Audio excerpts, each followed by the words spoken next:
So para sa mga nagtatanong kung ano ba talaga nangyari kay Shelly, last Saturday around 5 p.m. nasa work ako noon, may tumawag galing Hoiko na si Shelly nga daw medyo may sina tapos matamlay nga daw. 37.7 lang naman yung temp niya noon pero nag-aalala ako kasi ang sabi nung sensei nakahiga nga lang daw si Shelly tapos sobrang tamlay. Tapos ayan na nga, nung on the way kami pa uwi, ang dami niyang sinuka sa loob ng sasakyan. So ang naisip ko is baka nga hindi nga lang siya natunawa. So inobserve lang namin buong magdamag pero ayun matamlay pa rin siya tapos halos hindi nga siya kumakain. Kaya kinabukasan, linggo kasi noon kaya walang mga bukas na clinic. Dahil may mga cases pa rin ng corona at saka influenza ngayon dito. Just to make sure, nakiusap na lang ako doon sa pinagtatrabahuhan kong hospital na itest si Chelsea for corona and influenza. At dahil wala nga pedia specialist sa hospital namin, so talagang test lang ang ginawa nila, walang nag-check up kay Shelly. Negative naman yung results niya pareho, pero talagang sobrang tamlay ni Shelly tapos halos wala na siyang ginagawa, tulog na lang siya ng tulog. Kapag gumigising naman siya, dinadaing niya, masakit ulo niya, masakit siya niya, ayaw din niyang kumain. Sabi ko, hindi ko kayang itulog yung ganitong sitwasyon ni Shelly, kaya talaga naghanap ako ng pwede niyang puntahan na hospital.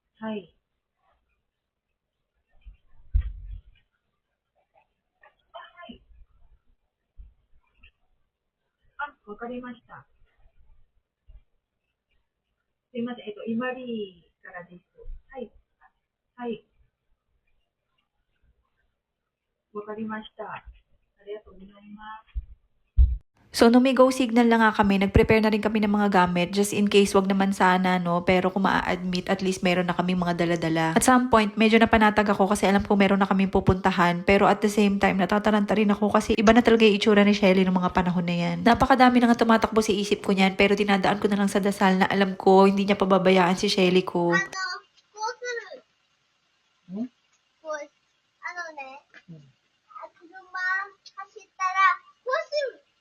はいはい、一緒にね。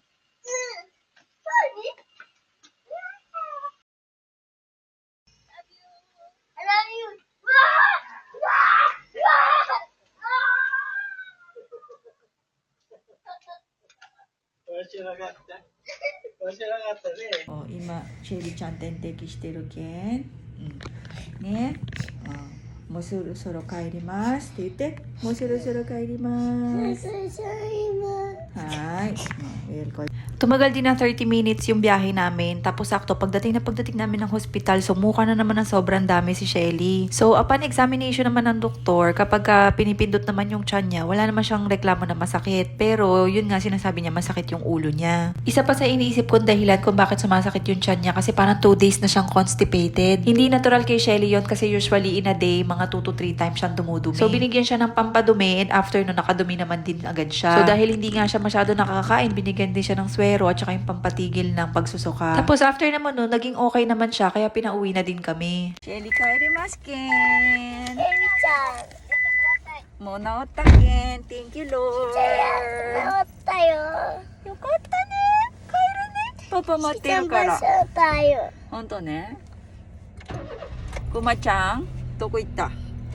ダメだった。でもした。痛かったね。でもして、また謝して痛いたった。でしょう。でも元気になったよかった。帰るね。はい、みんなキスみんな。キス。おいしょーよかった。よいしょ。